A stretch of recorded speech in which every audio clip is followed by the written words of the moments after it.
जानकी के लिए बोली पहली सखी जानकी के लिए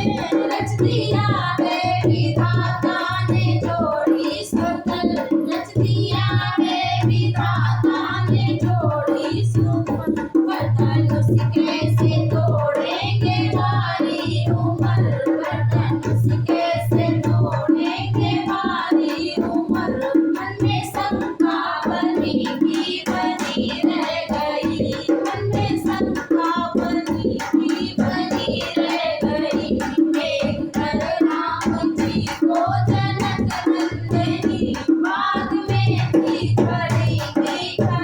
रह गई देख कर राम जी को जनक नंदनी बाग में थी खड़ी रह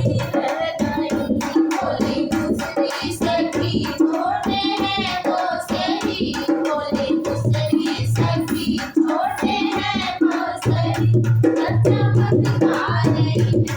नहीं जानती और मत नहीं